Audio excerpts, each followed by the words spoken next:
Hello everyone students, आप सब कैसे हैं। आज आपका अपना एस भारतीय जीव ज्ञान चैनल पर एनसीईआरटी सिलेबस क्लास 12 चैप्टर 3 लेकर आया है। आज हम पढ़ने वाले हैं विश्व जनसंख्या संगठन के बारे में। इससे पहले वाली वीडियो में हमने विश्व जनसंख्या के वितरण, घनत्व और वृद्धि के बारे में पढ़ा था। आज हम पढ़ रहे हैं जनसंख्या संगठन के बारे में। सर्वप्रथम हमें जनसंख्या संगठन के बारे में जानना होगा कि जनसंख्या संगठन किसे कहा जाता है। इसे आप जनसंख्या संरचना के नाम से भी जानते हैं। जनसंख्या संगठन को जानने से पहले हमें जानते हैं कि कोई भी देश होता है, उसमें विविध प्रकार के लोग रहते हैं और प्रत्येक व्यक्ति अपने आप में अद्वितीय होता है। और हम लोगों को उनकी आयु, लिंग, निवास, व्यवसाय, शिक्षा और जीवन प्रत्याशा, इन सभी बिंदुओं के आधार पर पृथक कर सकते हैं। कहने का तात्पर्य ये है कि अलग अलग प्रदेशों में रहने वाले जो लोग होते हैं उनमें तो पर्याप्त भिन्नता होती ही है, लेकिन एक ही प्रदेश में रहने वाले जो लोग रहते हैं उनमें भी विभिन्न विशेषताओं के आधार पर भिन्नताएं देखने को मिलती है। कुदरत का करिश्मा ही है। आप देख पाते हैं कि कुछ एक व्यक्तियों को छोड़कर अधिकांश जो जनसंख्या है विश्व की, सभी में भिन्नताएं पाई जाती हैं, अपनी अपनी विशिष्टताएं पाई जाती हैं। अतः किसी भी देश की जनसंख्या का अध्ययन करते समय हमें वहाँ की जनसंख्या का वर्गीकरण करना पड़ता है, ताकि हम वहाँ की जनसंख्या का एक बढ़िया और व्यवस्थित अध्ययन कर सकें। मैं यहाँ पर मेरे शब्दों में कहना चाहूँगा, आयु संरचना का मतलब यहाँ पर जनसंख्या के गुणात्मक पहलुओं से है। पिछले अध्याय में हमने जनसंख्या के वितरण, घनत्व और वृद्धि को पढ़ा। वितरण और घनत्व आपको बसाव प्रारूप को बताते हैं, जबकि वृद्धि होने वाले परिवर्तन को दर्शाती है। मैं कह सकता हूँ कि वो जो विशेषताएं थी वो संख्यात्मक विशेषताएं जनसंख्या की कही जा सकती हैं, लेकिन यहाँ पर हम जनसंख्या के गुणात्मक पहलुओं का अध्ययन करते हैं कि उसकी आयु कितनी है, उसका लिंग कौन सा है, रहता कहाँ है, कौन सा काम करता है, शिक्षा कितनी हासिल कर रखी है और उसकी औसत उम्र क्या है। इसी प्रकार की ये जो कुछ विशेषताएं हैं, इन्हें हम जनसंख्या संगठन के अंतर्गत शामिल करते हैं। तो इन्हीं विशेषताओं में से कुछ विशेषताओं को आज हम यहाँ पर पढ़ने वाले हैं। सबसे पहले हम पढ़ रहे हैं लिंग संगठन, जिसे सरल शब्दों में लिंगानुपात कहा जाता है। इसकी परिभाषा आपको बनाते समय किताब में घुसने की कोई आवश्यकता नहीं है। आप स्वयं इस शब्द के आधार पर इसकी परिभाषा बना सकते हैं। और ये आपको मैं बता दूं कि लिंगानुपात से जुड़ा हुआ एक प्रश्न कम से कम परीक्षा में अवश्य पूछा जाता है। यदि आप हिंदी के व्याकरण का अनुभव रखते हैं, आसानी से आप इसको परिभाषा में बदल सकते हैं। लिंगानुपात यानी लिंगों का अनुपात। प्रमुख लिंग दो हैं, स्त्री और पुरुष। तो हम कह सकते हैं किसी भी देश या प्रदेश की जनसंख्या में स्त्रियों और पुरुषों की संख्या के बीच के अनुपात को हम लिंगानुपात कह सकते हैं, क्योंकि स्त्रियों और पुरुषों की संख्या किसी भी देश के लिए एक महत्वपूर्ण जनांक की विशेषता होती है। इसलिए हमें जनसंख्या का संपूर्ण अध्ययन करने के लिए, एक बढ़िया अध्ययन करने के लिए, वहाँ कितनी स्त्री जनसंख्या निवास करती है और कितने पुरुष जनसंख्या निवास करते हैं, इस चीज़ का जानना बहुत आवश्यक हो जाता है। अब प्रश्न यहाँ पर यह बनता है कि ये जो अनुपात है ये किस आधार पर तय किया जाता है। तो ये अलग अलग देशों में भिन्न भिन्न हो सकता है। विश्व के कुछ देशों में यह अनुपात प्रतिशत पर आधारित ज्ञात किया जाता है, अर्थात प्रत्येक 100 की संख्या पर।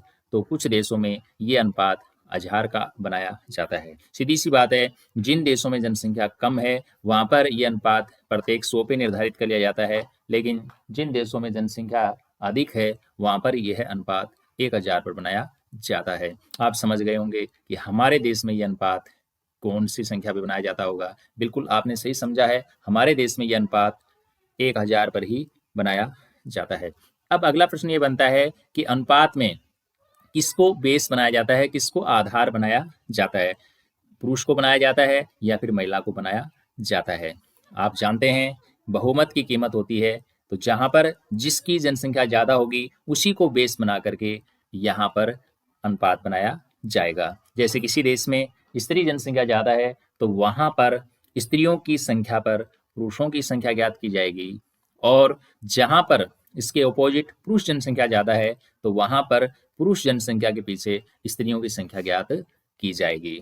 यदि 100 का आंकड़ा है तो मैं यूँ कह सकता हूँ कि किसी देश में यदि स्त्रियों की संख्या ज़्यादा है तो वहाँ पर आपसे यूँ कहा जा सकता है कि प्रत्येक 100 स्त्रियों पर पुरुषों की संख्या कितनी है, या फिर इसका अपोजिट हो जाएगा कि प्रत्येक 100 पुरुषों पर महिलाओं की संख्या कितनी है। जहाँ पे आधार का अनुपात अपनाया जाता है वहाँ पर ये कहेंगे कि प्रति 1000 पुरुषों पर महिलाओं की संख्या, यदि पुरुषों की संख्या ज़्यादा है तो।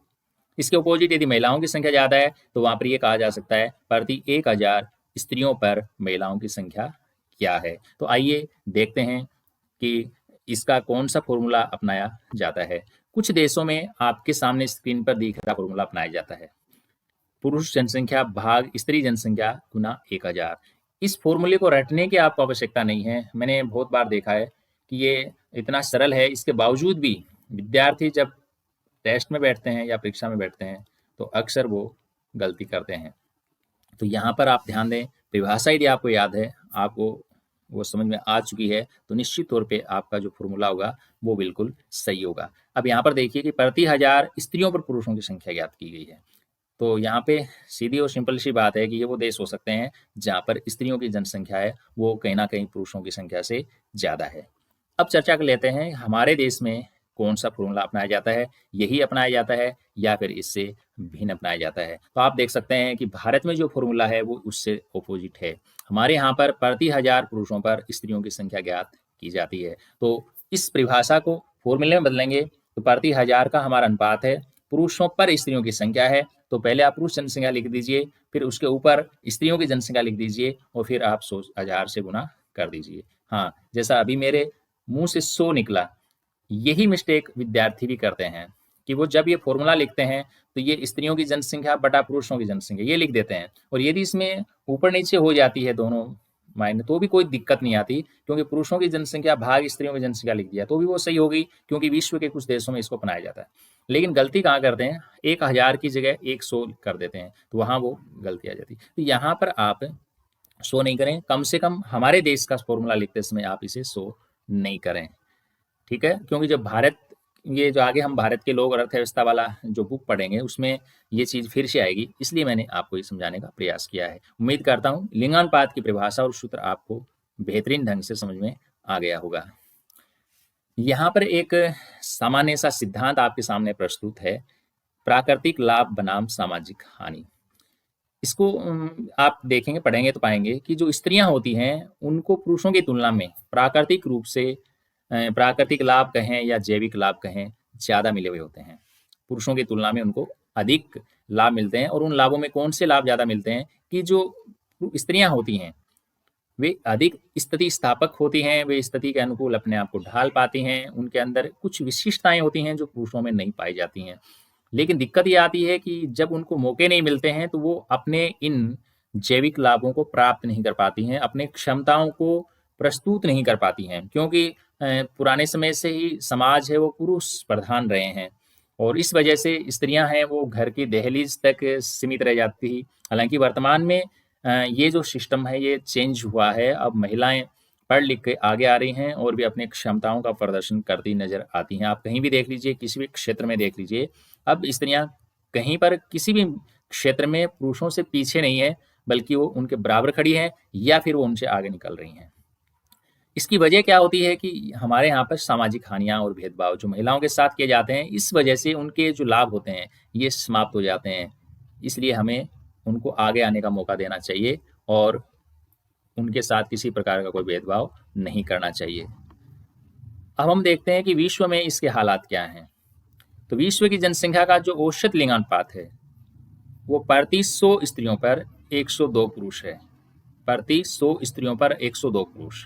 यहाँ पर देखिए 100 का आंकड़ा लिया गया है। तो मैंने आपको पहले भी कहा कि भारत का जब आप सूत्र लिखते हैं तो वहाँ 1000 का आंकड़ा जरूर याद रखें, लेकिन यदि आप 100 का आंकड़ा कहीं ना कहीं लिखते हैं तो ये विश्व स्तर पे सही भी हो सकता है। देखिए यहाँ पर कि यहाँ पर 100 का अनुमान लिया गया है, लेकिन यहाँ पर यदि आप फॉर्मूला बनाएंगे तो क्या बनेगा, स्त्रियों की संख्या पर पुरुषों की संख्या पूछी जा रही है, तो यहाँ पर फॉर्मूला बनेगा आपका पुरुष जनसंख्या भाग स्त्री जनसंख्या हो जाएगा और गुना फिर 100 होता है, फिर आपका जो निकल के आएगा आंकड़ा वो लिंगानुपात होगा। यहाँ पर भी आप देख रहे होंगे कि लिंगानुपात है वो स्त्रियों के प्रतिकूल है। देख सकते हैं कि ये 100 है आंकड़ा और ये 102, यानी कि 2 प्लस है पुरुष। और यदि सर्वाधिक की न्यूनतम की बात करें तो विश्व में उच्चतम जो लिंगानुपात है, उच्चतम लिंगानुपात का मतलब यहाँ स्त्रियों के अनुकूल होने से है। आप देख सकते हैं लेटविया का दिया गया है, जहाँ पर प्रति 100 स्त्रियों पे 85 पुरुष हैं। आप हेर यूँ कहें कि 85 पुरुषों के पीछे 100 स्त्रियाँ हैं। यदि इस आंकड़े को अपन 1000 तक लेके जाएंगे तो ये आ जाएगा 1000 स्त्रियों पर 850 पुरुष, यानी 150 का अंतर है। और यदि हम निम्नतम लिंगानुपात की बात करें तो यहाँ पर आप देखिए जो बोल्ड में मैंने लिखे हुए हैं, संयुक्त अरब अमीरात यूएई खाड़ी देश है, तेल उत्पादक देश हैं ये। और ये यहाँ पर आप लिंगानुपात देख सकते हैं प्रति 100 स्त्रियों पे 311 पुरुष, कितना बड़ा अंतर है।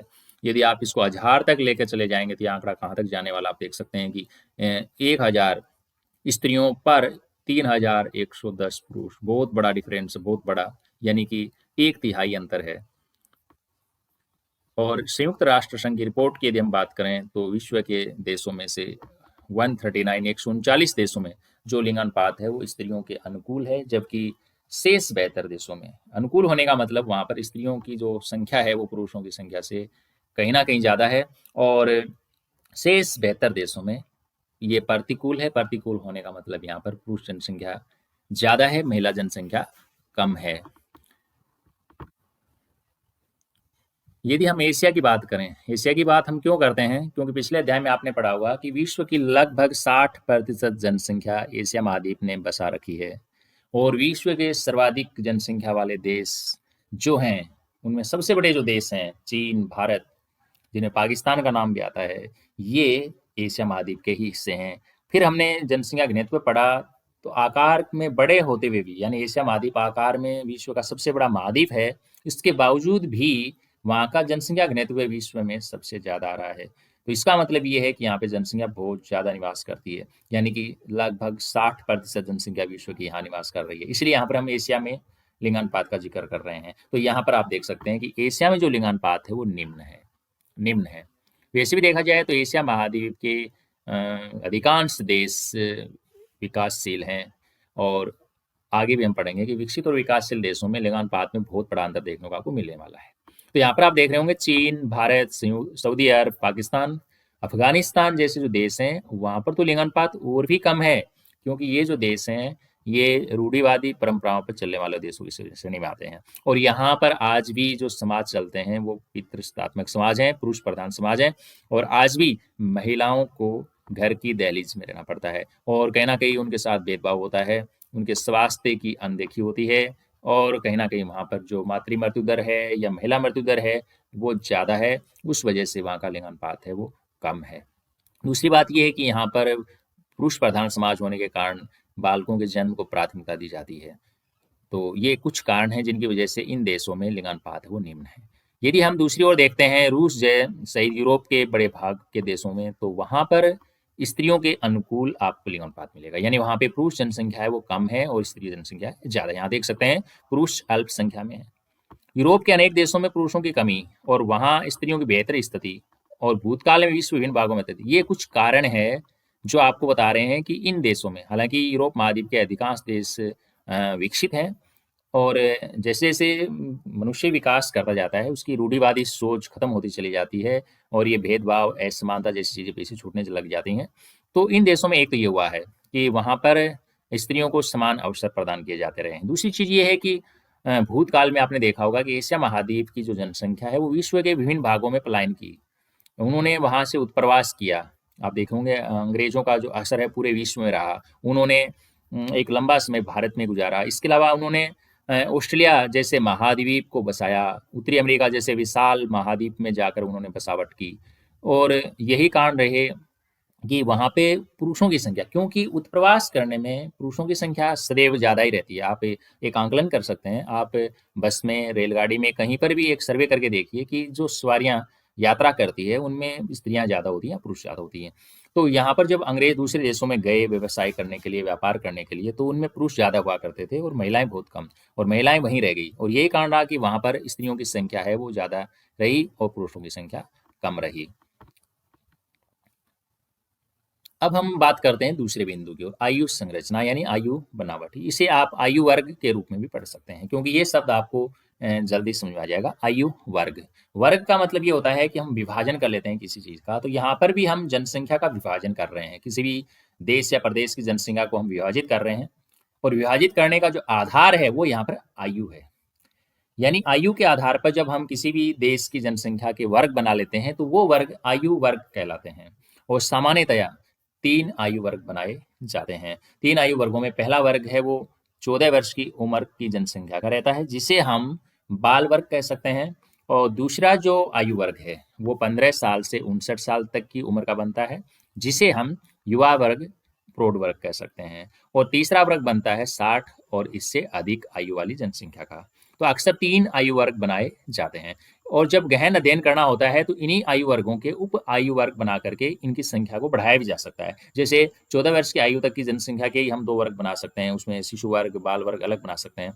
और इसी प्रकार ये 15 से 59 वाला, इसका तो बनाना ही चाहिए मेरे विचार से, क्योंकि ये काफ़ी बड़ा आंकड़ा हो गया। आप देख सकते हैं कि 15 से शुरू होकर के 45 59 तक जा रहा है, तो 45 वर्ष का लंबा चौड़ा आयु वर्ग है। तो इसके मेरे विचार से 2 भाग स्पष्ट कर लेने चाहिए, एक युवा वर्ग बनाना चाहिए और इसमें एक प्रौढ़ वर्ग बनाना चाहिए, क्योंकि खास तौर पर प्रौढ़ जो वर्ग होता है वो कार्यशील वर्ग में आता है। तो यहाँ पर 3 आयु वर्ग निर्धारित किए गए हैं।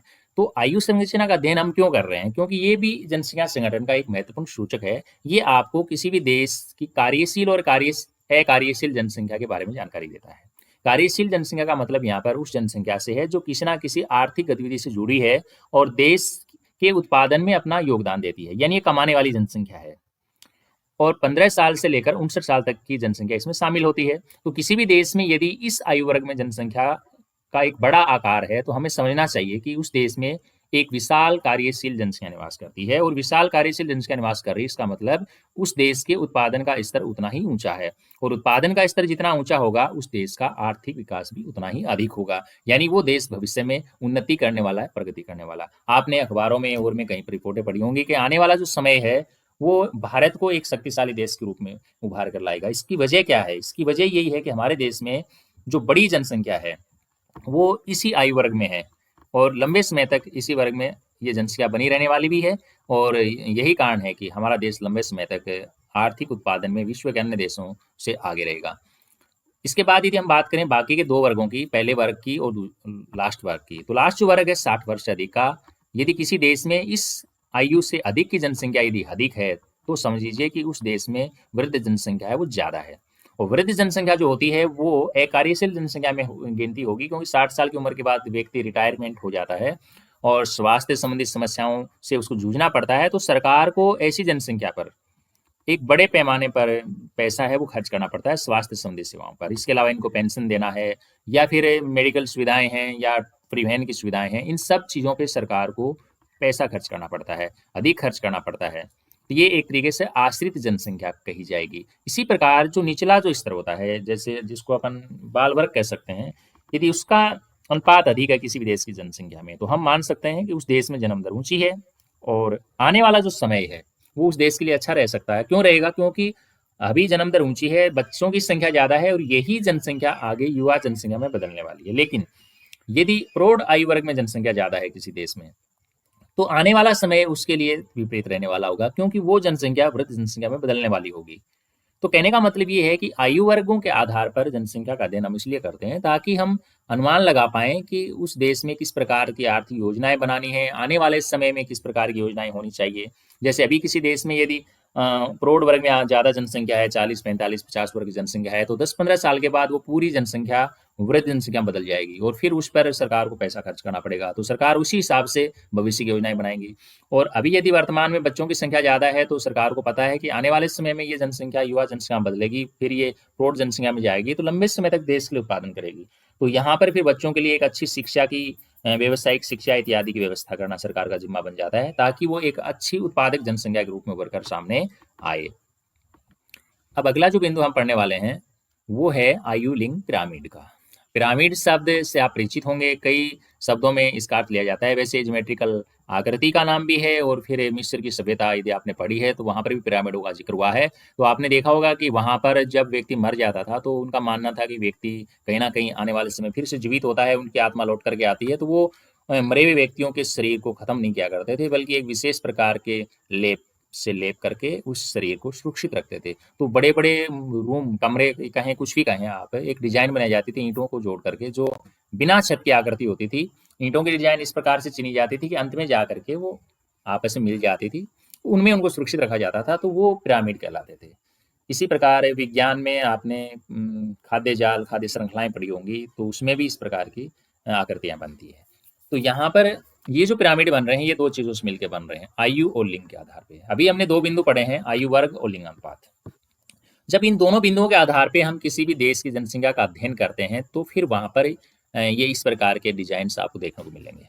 यानी इसमें हम आयु वर्ग और लिंगानुपात इन दोनों को लेकर के अध्ययन करते हैं। जैसा आप देख भी सकते हैं कि यहाँ पर आयु लिंग संरचना का मतलब है विभिन्न आयु वर्गों में, जैसे बाल वर्ग, प्रौढ़ वर्ग, वृद्ध वर्ग, इन वर्गों में स्त्रियों और पुरुषों की जनसंख्या।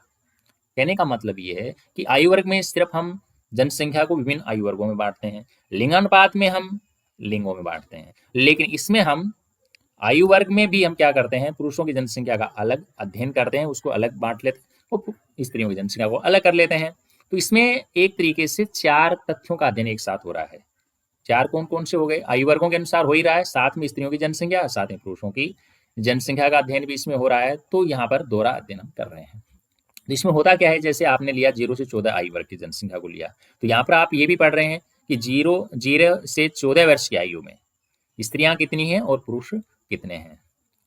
तो यहाँ पर जब एक आकृति डिजाइन बनती है, तो उसमें क्या होता है, खड़ी रेखा के सहारे हम एक पैमाना बनाते हैं, उस पैमाने में हम विभिन्न आयु वर्ग लिख लेते हैं, 0 से 10, 10 से 20, जो भी एक बना लेते हैं पैमाना, और फिर उस पैमाने के दोनों तरफ हम आड़े दंड बनाते हैं, सीढ़ियां बनाते हैं। एक तरफ हम पुरुष के प्रतिशत को दर्शाते हैं, तो दूसरी तरफ हम महिलाओं के प्रतिशत को दर्शाते हैं। आगे हम इनकी आकृति देखने वाले हैं, लेकिन इससे पहले आप ये बिंदु नोट कर लीजिए, इसे आप याद रखिए कि जो पिरामिड बनते हैं उनका बायां भाग प्राय पुरुषों की संख्या को दर्शाने के लिए होता है और दायां भाग स्त्रियों की, और अक्सर ये ऐसे ही बनाए जाते हैं, इसलिए आप इसे याद रखने का प्रयास करें। ये देखिए, यहाँ पर 3 प्रकार के पिरामिड अक्सर देखने को मिलते हैं। जो पहला पिरामिड है उसमें आप यहाँ देखिए पहले क्या लिखा हुआ है, विस्तारित होती जनसंख्या अर्थात बढ़ती हुई जनसंख्या। अब यहाँ पर आइए आप, ये कहाँ का बनाया गया है, ये नाइजीरिया का बनाया गया है।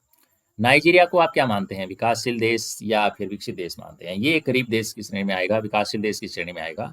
तो आप यहाँ पर देखिए कि शुरुआत में 0 से 9, 5 से 9, ये जो पैमाना यहाँ आप देख रहे हैं, इस पैमाने को यहाँ बीच में बनाया जा सकता है। यहाँ आप एक पट्टी बनाइए, दोहरी पट्टी, एक रेखा यहाँ खींचिए खड़ी, और एक रेखा आप यहाँ भी खींच सकते हैं, इस जगह भी खींच सकते हैं। और फिर ये जो आंकड़े हैं, ये इतने भी आंकड़े इधर लिखे हुए हैं, इन सबको यहाँ बीच में लिखा जा सकता है, इस जगह पे बीच में, और ये दोनों तरफ सीढ़ियाँ बन जाएंगी। सीढ़ियाँ हैं, ये देखिए आप देख सकते हैं, अलग अलग छाया में बनाई गई हैं, पहचान के लिए बनाई गई है।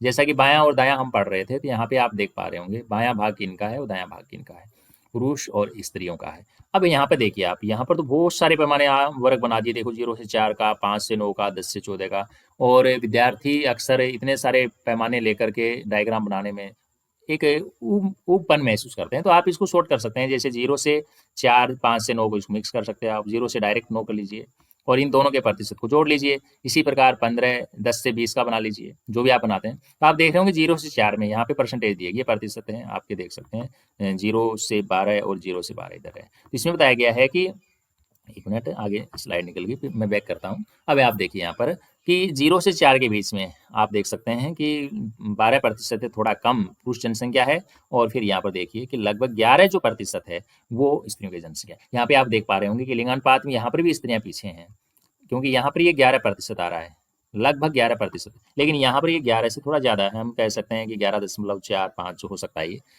हो सकता है। और फिर देखिए आप, यहाँ कंटिन्यू जनसंख्या है वो घटती जा रही है, और यहाँ पर भी यही हो रहा है। और यहाँ आइए फिर आप 80 से 84, 85 प्लस वालों में तो दोनों ही बहुत कम रह जाते हैं। तो ये एक स्पष्ट पिरामिड बनता है, बिल्कुल स्पष्ट पिरामिड बन रहा है। इसका आधार देखिए बिल्कुल फैला हुआ है, देखिए कितना बड़ा है, फैला हुआ है, जबकि शीर्ष बिल्कुल संकुचित है, बिल्कुल संकुचित है। इससे ये साबित होता है कि यहाँ पर स्वास्थ्य सुविधाएं हैं, उनका स्तर नीचा है, तो फिर औसत जो उम्र है लोगों की वो कम है, यानी मृत्यु दर यहाँ पर अधिक कही जा सकती है, लेकिन जन्म दर देखिए यहाँ पे बहुत है, और यही वजह है कि निचले वर्गों में जनसंख्या है वो ज़्यादा है। इसका मतलब ये है कि यहाँ की जनसंख्या वो तेजी से बढ़ रही है। तो ये विस्तारित होती जनसंख्या का पिरामिड है। दूसरा जो पिरामिड बनता है वो स्थिर जनसंख्या का बनता है। यहाँ देखिए ये लिखा है स्थिर जनसंख्या, और ये कहाँ का है, ऑस्ट्रेलिया का। यदि आप आर्थिक आधार पर तुलना करेंगे तो ऑस्ट्रेलिया एक विकसित राष्ट्र की श्रेणी में आता है। अब यहाँ पर देखिए इसका आधार देखिए, सबसे पहले आप, आधार संकुचित है, और फिर बीच में से देखिए इसका फैलाव दिया गया है, और फिर ऊपर देखिए फिर ये संकुचित हो चुका है। लेकिन ये संकुचित हुआ है 95 से 99 या 100 प्लस में जाके, लेकिन 85 से 89 तक इसका फैलाव देखिए कितना है, 80 से 84 तक इसका फैलाव देखिए कितना है। तो इससे साबित हो रहा है कि यहाँ पर जन्म दर है वो क्या हो रही है, तेजी से कम हो रही है, मृत्यु दर भी कम हो रही है, और इसका बीच की जो जनसंख्या है, यानी कि जिसको अपन युवा और प्रौढ़ वर्ग कहते हैं, उसमें जनसंख्या का अनुपात अभी अधिक है, और यही कारण है कि ये देश वर्तमान में आर्थिक आधार पर विश्व के अन्य देशों से आगे है। क्यों है? क्योंकि इनके पास में उत्पादक वर्ग वाली जनसंख्या, जिसको आप कार्यशील जनसंख्या कहते हैं, उसका अनुपात बहुत बड़ा है, बहुत बड़ा। और यही वजह है कि ये राष्ट्र तेजी से कमाई कर रहे हैं और विकसित राष्ट्र बने हुए हैं। लेकिन यहाँ हम इसका भविष्य देखिए क्या होने वाला है, कि ये जो जनसंख्या है यहाँ वाली, ये जनसंख्या है, ये यहाँ वाली जनसंख्या यहाँ आएगी, इस आयु वर्ग में आएगी, यानी ये जैसे ही 60 को क्रॉस करेगी, यहाँ पे देखिए 55-59 के बीच में कितनी जनसंख्या है, कितनी सारी जनसंख्या आप देख सकते हो। लेकिन ये जनसंख्या कुछ ही वर्ष बाद, 2-4-5 वर्ष बाद इस वर्ग में जब आएगी तो रिटायरमेंट हो जाएगी, और ये अकार्यशील जनसंख्या में आने वाली है। यानी कि इस सीढ़ी से लेके ये सीढ़ी, ये वाली, ये वाली, ये वाली, ये जो 7-8 सीढ़ियां हैं, ये जो जनसंख्या है ये आने वाले समय में वृद्ध बनने वाली है, और ये एक निर्भर जनसंख्या होगी, और ये भी निर्भर जनसंख्या में ही है। तो ये बीच की जनसंख्या थोड़ी है जो कार्यशील। तो ये जब आगे पहुंच जाएगी तो यहाँ से पीछे से जो आने वाली जनसंख्या है वो बहुत कम रहेगी। जैसे यहाँ पे देखिए आप, लगभग 3% जनसंख्या है, 3% जनसंख्या यहाँ पर, और ये जो जनसंख्या है ये भी लगभग 3% है। लेकिन अभी कार्यशील जनसंख्या देखिए कितनी है, लगभग 5% है दोनों तरफ। ये देखिए ये और ये 5%, ये भी 5%। लेकिन आने वाले समय में ये क्या रहने वाली है, 3% रहने वाली है। तो फिर इनका जो आर्थिक उत्पादन है वो रुकेगा, और आने वाला भविष्य है इनके लिए एक परेशानी का सबब बन सकता है। अब बात करते हैं अपन तीसरे प्रकार के पिरामिड की, हार्समान पिरामिड, घटती हुई जनसंख्या का पिरामिड जिसको अपन कह सकते हैं। तो वही पिरामिड आने वाले समय में इस प्रकार का बनने वाला है जो अभी हमने पीछे पढ़ा है। ये जापान का है जो अति विकसित राष्ट्र की श्रेणी में आता है। इनकी समस्या ये होने वाली है कि इनका जन्म दर देखिए आप, यहाँ पर आप अचंभा करेंगे कि इनका जन्म दर मात्र इतना ही है, और फिर जैसे जैसे ये पिरामिड ऊंचा उठेगा तो फिर ये जन्म दर, ये जो बेस है, आधार है, ये और भी छोटा रहने वाला है। यानी लगभग 1.5%, 1.5% यहाँ पर पुरुष जनसंख्या है, और लगभग इतनी सी यहाँ पर स्त्रियों की जनसंख्या है। इनमें बड़ा अंतर नहीं है, लेकिन यहाँ देखिए कितनी गंभीर स्थिति पैदा होने वाली है, क्योंकि ये देखिए 55 से 59 आयु वर्ग के बाद कितनी सारी सीढ़ियाँ हैं, ये सारे के सारे वृद्ध अवस्था में पहुंचने वाले हैं, ये इधर वाले भी। तो ये जो कार्यशील जनसंख्या अभी बनी हुई है, ये ज्यों-ज्यों आगे बढ़ेगी पीछे से जनसंख्या बहुत कम रहने वाली है। तो इनके सामने कार्यशील जनसंख्या का टोटा हो सकता है भविष्य में। तो ये लोग अभी जन्म दर को प्रोत्साहित कर रहे हैं, जनसंख्या को बढ़ाने का प्रयास कर रहे हैं। हर देश के साथ ऐसा ही होता है। पिछले अध्याय में आपने जनांकी के संक्रमण सिद्धांत पढ़ा है, आपको याद होगा, आप भूले नहीं है तो आपने देखा होगा। उसमें 3 अवस्थाएं थी, प्रथम अवस्था, द्वितीय अवस्था, तृतीय अवस्था। तीसरी अवस्था तक आते-आते देश हैं वो इतने विकसित हो जाते हैं और जनसंख्या का स्वरूप इतना बदल जाता है कि वहाँ पे जन्म दर बहुत कम रह जाती है, और उन देशों में जनसंख्या की कमी का सामना करना पड़ता है, जो भी अपने आप में एक समस्या है। यानी कि जनसंख्या का तेजी से बढ़ना अपने आप में समस्या है, तो जनसंख्या का घटना भी अपने आप में एक समस्या है। अब हम अगले बिंदु की ओर आते हैं, ग्रामीण और नगरीय जनसंख्या के बारे में।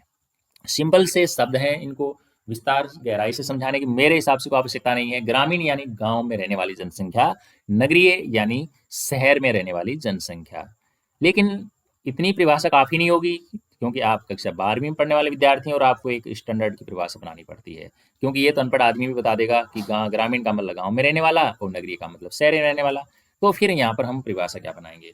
तो मैं आपको बता दूं कि नगरीय और ग्रामीण जनसंख्या में अंतर पैदा करने के अलग अलग देशों में अलग अलग मापदंड मिलेंगे आपको। इसकी वजह यह है कि सभी देशों की जनसंख्याओं की विशेषताएं, चाहे वितरण की हो, घनत्व की हो, वृद्धि की हो, आयु वर्ग की हो, लिंगानुपात की हो, एक समान नहीं होती है। इसलिए इनकी परिभाषाएं भी अलग अलग मापदंडों पर तय की जाती है। लेकिन एक जो सामान्य सी बात है जो लगभग सभी देशों में कॉमन देखने को आपको मिलेगी, वो ये है कि ग्रामीण क्षेत्र जो होते हैं वो प्राय प्राथमिक क्रियाओं में संलग्न होते हैं। इस चीज पे आपको गौर करना है कि ग्रामीण क्षेत्र प्राय प्राथमिक क्रियाओं में संलग्न होते हैं, जबकि नगरीय जो क्षेत्र होते हैं वो इसका अपोजिट हो जाएगा, गैर प्राथमिक हो जाएगा। तो आपको इनमें से एक चीज याद रखनी है। गांव में लोग होते हैं वो किसान होते हैं, पशुपालक होते हैं, मछली पालते हैं, लकड़ी काटते हैं, खनन करते हैं, इस प्रकार के काम करते हैं। जबकि नगरीय क्षेत्रों में, शहरी क्षेत्रों में रहने वाले जो लोग होते हैं वो इनके अलावा जो क्रियाएं हैं, जैसे उद्योग है, परिवहन है, व्यापार है, वाणिज्य है, बीमा है, बैंकिंग है, सरकारी नौकरी है, शिक्षा, शोध, जो भी है, उन क्रियाओं में संलग्न होते हैं। तो ये जो एक अंतर है, ये लगभग आपको सभी देशों में देखने को मिलेगा। बाकी जनसंख्या का मापदंड है कि कितने हजार जनसंख्या, उतने हजार जनसंख्या, इसमें आपको भिन्नता मिलेगी, क्योंकि भारत जैसे विशाल देश में 5,000 की जनसंख्या वाला गांव ही बना रहता है, जबकि कुछ देश ऐसे हैं जहाँ पे 500 की जनसंख्या वाले कस्बे मिल जाएंगे, शहर मिल जाएंगे, जबकि यहाँ पे हमारे 500 की जनसंख्या में तो एक छोटी ढाणी कहलाती है। तो ये मापदंड अलग है। अब हम आगे बढ़ते हैं और अंदाजा लगाने का प्रयास करते हैं कि विश्व में ग्रामीण और नगरीय लिंग संगठन क्या दर्शाता है। तो आप देख पाएंगे कि जो विकसित जो राष्ट्र हैं, जैसे कनाडा है, फिनलैंड, पश्चिमी यूरोपीय देश हैं, ये अधिकांश देश विकसित हैं। तो यहाँ पर ग्रामीण और नगरीय लिंगानुपात का यदि अपन अंतर करेंगे तो आपको जो विकासशील और पिछड़े हुए देश हैं, जिनमें एशियाई अधिकांश देश विकासशील है और अफ्रीका के बहुत सारे देश पिछड़े हुए हैं, इन देशों की तुलना में आपको बिल्कुल अंतर देखने को मिलेगा। अंतर वो क्या मिलेगा वो आप देखिए कि पश्चिमी जो देश है, यहाँ आइए आप, पश्चिमी देशों में ग्रामीण क्षेत्रों में स्त्रियों की अपेक्षा पुरुषों की संख्या अधिक है। जब आप इस विवरण को पढ़ेंगे तो आप, हो सकता है आपको आसानी समझ में नहीं आए, लेकिन आप मेरे शब्दों पर गौर करिए, मैं आपको समझाने का प्रयास करता हूँ कि जो अमीर देश हैं, सामान्य शब्दों में बात करते हैं अपन, अमीर जो देश हैं वहाँ यदि अपन देखेंगे तो गाँव जो होंगे वहाँ पर पुरुष ज़्यादा मिलेंगे और शहरों में महिलाएं ज़्यादा मिलेंगी। कारण क्या है कि गाँव में अक्सर कौन से काम होते हैं, खेती बाड़ी के काम होते हैं, और विकसित जो राष्ट्र है वहाँ पर अधिकांश खेती बाड़ी के काम मशीनीकृत होते हैं, मशीनों से होते हैं, और मशीनें चलाने में आप देख पा रहे होंगे कि पुरुष आगे रहते हैं, महिलाएं आगे रहती हैं। यानी मशीनी कार्य है, जो हार्ड वर्क है, उसमें पुरुष आगे रहते हैं। इसलिए वहाँ पर गाँव में जो खेती बाड़ी के काम होते हैं वो मशीनों से होते हैं और मशीनें चलाने में पुरुष ज़्यादा सक्षम होते हैं। यही कारण है कि वहाँ पर ग्रामीण क्षेत्रों में पुरुष ज़्यादा मिलेंगे। जबकि इन देशों में साक्षरता का स्तर ऊंचा रहता है, तो यहाँ पर सरकारी जो नौकरियां हैं वो भी समान रूप से प्राप्त होती है, चाहे पुरुष हो महिलाएं। तो वहाँ की जो महिलाएं होती हैं वो सरकारी नौकरी की तरफ ज़्यादा रुझान करती है, व्यवसायों की तरफ ज़्यादा रुझान करेगी, और वो फिर शहरों में जाकर रहेंगी।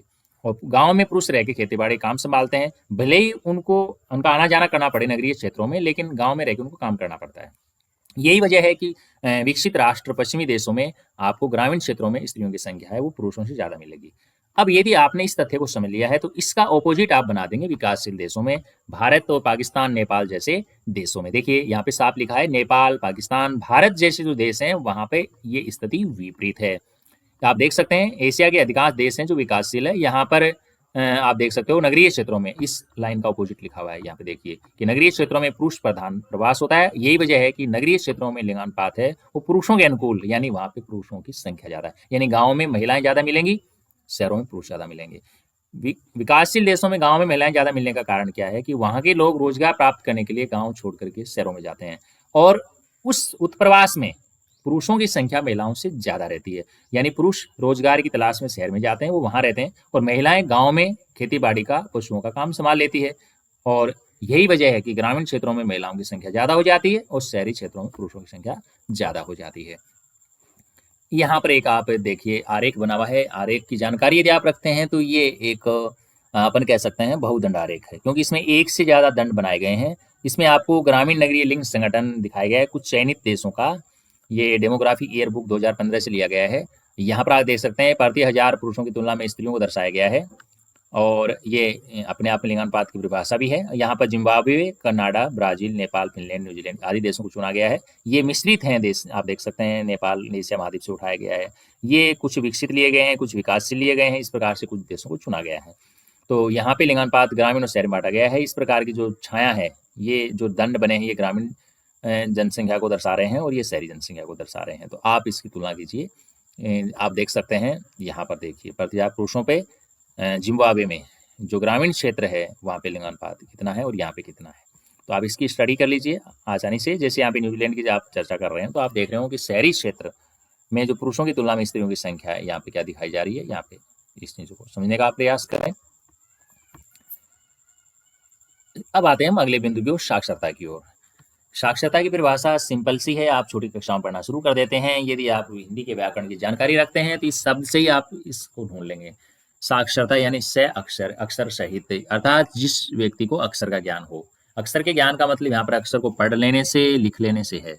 अर्थात कोई भी व्यक्ति निर्धारित आयु का होना चाहिए। जैसे 6 वर्ष की आयु निर्धारित की गई है, तो 7 वर्ष या उससे अधिक की उम्र का कोई भी व्यक्ति, अब भाषाएं बहुत सारी होती हैं, तो किसी भी भाषा में यदि वो लिख पढ़ सकता है, समझ सकता है, तो उस व्यक्ति को हम साक्षरता कहते हैं। और कुल जनसंख्या में जितने व्यक्ति पढ़े लिखे हैं, इसका यदि अपन एक अनुपात ज्ञात कर लेते हैं, उसे एक प्रतिशत में हम बदल लेते हैं, तो उसे हम फिर साक्षरता कहते हैं, या फिर आप उसको साक्षरता दर कहते हैं। बात महत्वपूर्ण ये नहीं है कि साक्षरता की परिभाषा क्या है, बात महत्वपूर्ण ये है कि साक्षरता का महत्व क्या है किसी भी देश के लिए, हम क्यों पढ़ते हैं इसको। तो यहाँ पे जो मैंने रेड अक्षरों में जो एक छोटा सा वाक्य लिखा है, ये काफी है आपको समझाने के लिए कि साक्षरता क्या है।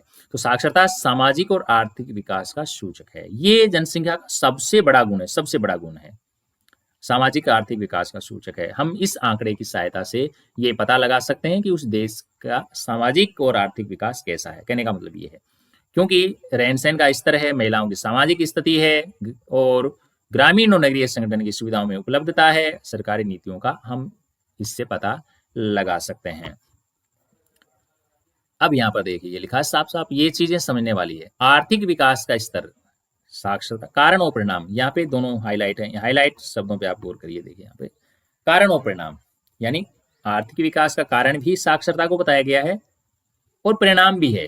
कहने का मतलब यहाँ पे सरल शब्दों में आप समझिए कि एक पढ़ा लिखा यदि परिवार है, उसमें अधिकांश लोग पढ़े लिखे हैं, तो सीधी सी बात है कि वो नौकरी भी हासिल करेंगे, और यदि वो कोई व्यवसाय भी करेंगे तो भी उसको अच्छे ढंग से करेंगे। यहाँ तक कि खेती भी यदि वो करते हैं तो वो वैज्ञानिक तरीके अपनाएंगे और उत्पादन ज्यादा करेंगे। इसका मतलब उस परिवार का आर्थिक जो विकास वो अधिक होगा, आर्थिक स्तर उसका सुधरने वाला है।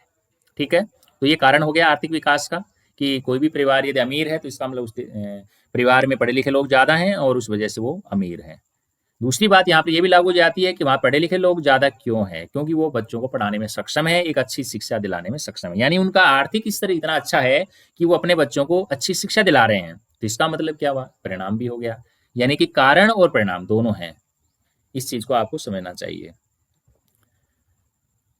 अब हम यहाँ बात कर रहे हैं, यहाँ पे एक परिभाषा भी बताने का प्रयास किया गया है। भारत में साक्षरता दर को हम कैसे ज्ञात कर रहे हैं, तो यहाँ पर ये देखिए, मैंने आपको पहले बताया था कि हमारे देश में न्यूनतम उम्र 6 वर्ष मानी गई है बच्चे की विद्यालय में नाम लिखवाने की, यानी वो 6 वर्ष तक का यदि है और उसको कुछ भी किसी भी भाषा का ज्ञान यदि नहीं है, लिखने पढ़ने में सक्षम नहीं है, तो आप उसे निरक्षर नहीं कर सकते।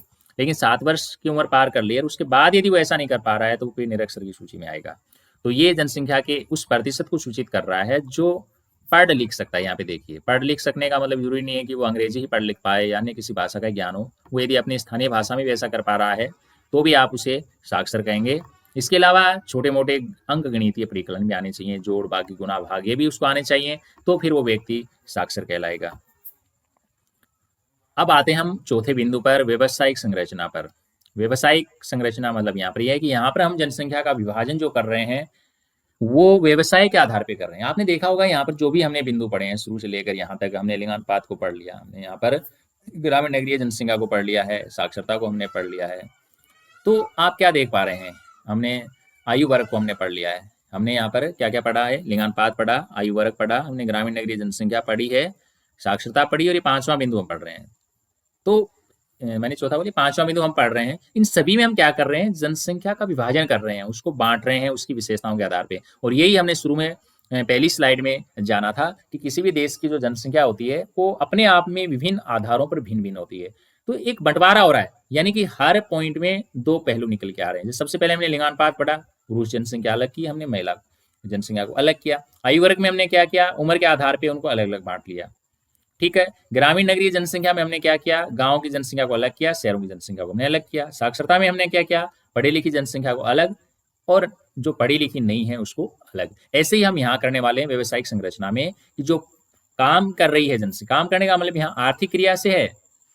आर्थिक क्रिया का मतलब उन कामों से है जिससे कोई ना कोई उत्पादन हो रहा है, जीविकोपार्जन के साधन आपको प्राप्त हो रहे हैं। तो यहाँ पर कार्यशील जनसंख्या में 15 से 59 आयु वर्ग की जनसंख्या को शामिल किया जाता है, चाहे वो स्त्री जनसंख्या है, चाहे वो पुरुष जनसंख्या है, चाहे वो कृषि में लगी है, वानिकी, मत्स्य, निर्माण, यानी किसी भी प्रकार का यदि वो आर्थिक कार्य कर रही है जिससे किसी न किसी प्रकार की आमदनी हो रही है, पैसे की कमाई हो रही है, तो वो फिर कार्यशील जनसंख्या कहलाएगी। और इसके अलावा जो जनसंख्या रह गई जिसमें विशेष तौर पर बाल वर्ग और वृद्ध आयु वर्ग शामिल होते हैं, वो अकार्यशील जनसंख्या में शामिल होते हैं। कहने का मतलब ये है कि व्यवसायिक संरचना में आप कार्यशील और अकार्यशील जनसंख्या के रूप में जनसंख्या का विभाजन करके अध्ययन करते हैं। ये ध्यान रखें आप कि कार्यशील जनसंख्या कौन से आयु वर्ग में आता है, क्योंकि इसी प्रकार के क्वेश्चन परीक्षा में बन जाते हैं।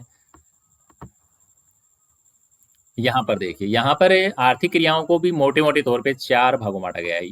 प्राथमिक हो गया, द्वितीयक हो गया, तृतीयक हो गया और बाकी का बच गया वो चतुर्थक हो गया। यानी कि 4 श्रेणियों में हमने समस्त आर्थिक गतिविधियों को वर्गीकृत कर लिया है। तो प्राथमिक जो गतिविधियाँ हैं वो कृषि, वानिकी, मत्स्य आदि के रूप में, और द्वितीय गतिविधियों में विशेष तौर पर उद्योग, विनिर्माण उद्योग, व्यापार, परिवहन, संचार, अन्य सेवा, यानी ये एक सेवा वर्ग है। और तृतीयक ये भी अपने आप में एक सेवा वर्ग है। तृतीयक क्रियाओं में अन्य सेवाएं आ जाती हैं। जैसे यदि हम स्पष्ट विभाजन करते हैं तो द्वितीयक जो क्रिया है उसमें विनिर्माण को, उद्योगों को शामिल करते हैं। यहाँ आप थोड़ा समझिए कि प्राथमिक क्रियाओं में खेती बाड़ी, पशुपालन इत्यादि कार्य आते हैं। द्वितीय क्रियाओं में विनिर्माण यानी औद्योगिक क्रियाएं आती हैं, जबकि व्यापार, परिवहन, संचार और अन्य सेवाएं तृतीय क्रियाओं में शामिल की जाती हैं।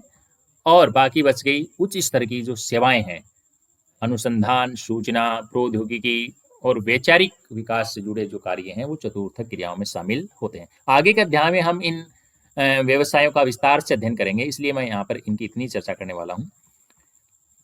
हम यहाँ ये जानना चाह रहे हैं कि जो किसी भी देश होगा उसमें कार्यशील और अकार्यशील जनसंख्या का क्या असर आपको देखने को मिलता है। इसमें ये है कि यदि किसी भी देश में कार्यशील जनसंख्या का अनुपात यदि अधिक होगा तो फिर उस देश का आर्थिक विकास अच्छा होने वाला है, और आर्थिक विकास के स्तरों का एक अच्छा सूचक है। हम पहले भी ये जिक्र कर चुके हैं कि यदि युवा वर्ग की जनसंख्या ज़्यादा होगी तो उसमें आर्थिक उत्पादन अधिक होगा और वो देश उतनी ही तेजी से अपना विकास करने वाला है। तो ये हमने विश्व जनसंख्या के बारे में 5 मोटे मोटे बिंदु पढ़े।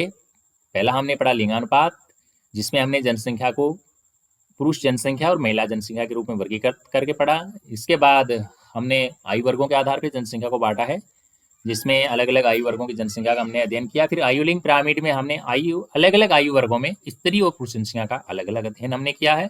फिर ग्रामीण नगरीय जनसंख्या के रूप में हमने जनसंख्या को बांटा, यानी कि गैर प्राथमिक कार्यों में और प्राथमिक कार्यों में संलग्न जनसंख्या के रूप में हमने इसको पढ़ा है। फिर हमने साक्षरता पढ़ा, यानी पढ़ी लिखी जनसंख्या, और इससे इतर जनसंख्या का हमने अध्ययन किया है। और अंत में हमने व्यवसायिक स्वरूप का इसमें अध्ययन किया है। उम्मीद करता हूँ कि आज जो जानकारी मेरे द्वारा आपको प्रदान की गई है, जियो ज्ञान चैनल के माध्यम से आपने जो ज्ञान हासिल किया है, आपको अच्छे से समझ में आया होगा। और फिर भी यदि आपको इसमें कोई डाउट या कमी आती है तो आप कमेंट्स करके भी आप जानकारी ले सकते हैं, बता सकते हैं।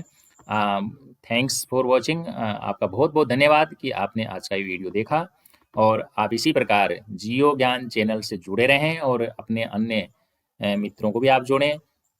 जो भी विद्यार्थी रुचि ले रहे हैं, इस लॉकडाउन की अवधि में घर बैठकर पढ़ाई करना चाहते हैं, तो वो जुड़े रहें। और मेरा प्रयास है कि निर्धारित समय पर मैं प्रत्येक पाठ का जो वीडियो है बना के आपके सामने प्रस्तुत कर सकूं। मैंने अभी लाइव क्लास भी शुरू की है। यदि आप चाहते हैं लाइव क्लास से जुड़ना तो मैं आपका उसको भी आगे वाले वीडियो में लिंक उपलब्ध करवा दूंगा। बहुत बहुत धन्यवाद। यदि आप को अच्छा लगता है तो आप इसे लाइक और सब्सक्राइब जरूर करें। Take care. मिलते हैं फिर से एक नई वीडियो में।